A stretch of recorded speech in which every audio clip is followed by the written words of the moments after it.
Добро вечер, почитувани гледачи, во продолжение минути посветени на вестите од културата. Македонската поп дива Калиопи триумфално ја заврши серијата од 4 распродадени концерти во Филхармонија, потврдувајќи го статусот на водечка звезда на македонското естрадно небо.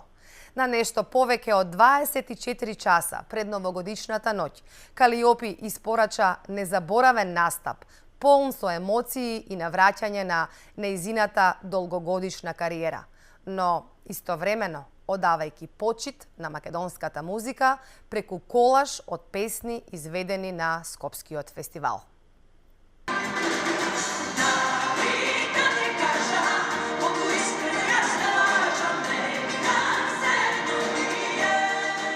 Македонската поп дива Калиопи на само еден ден пред новата година ја заврши серијата од 4 концерти кои се одржаа во Македонската филхармонија.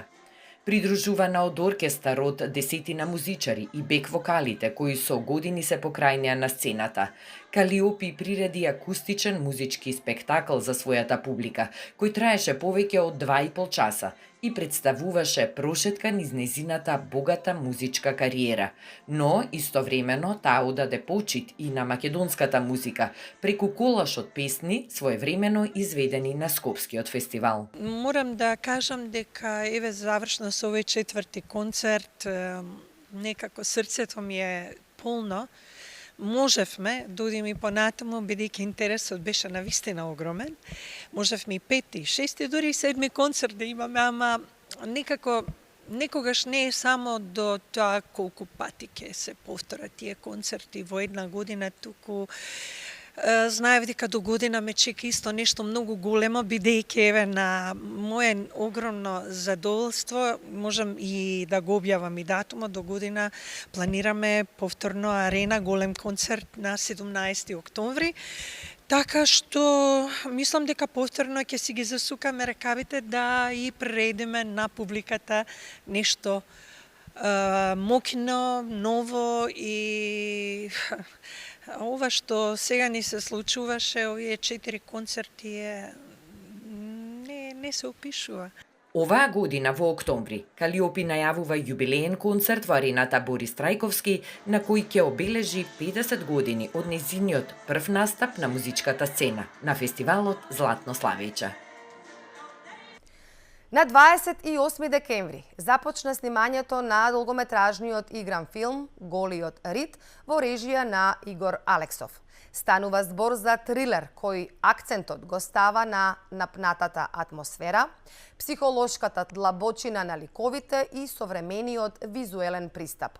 Филмот се реализира со домашна актерска постава, а снимањето ќе се одвива на повеќе локации низ Македонија.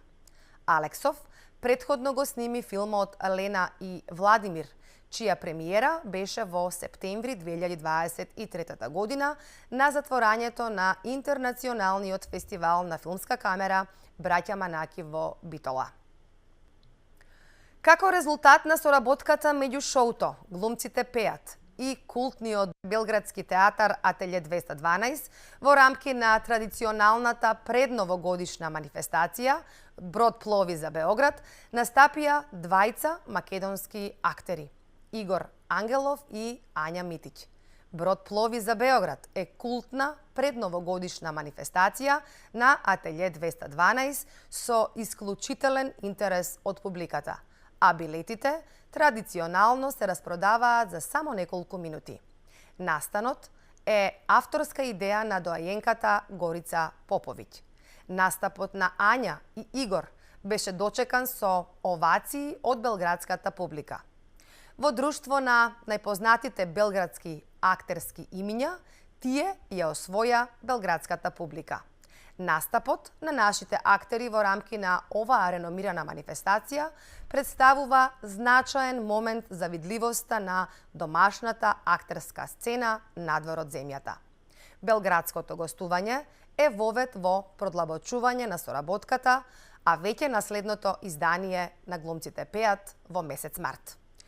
Тука го завршуваме ова издание на Вестите од културата. Ви благодарам што и денеска не следевте со внимание. Останете со програмата на телевизија Алфа.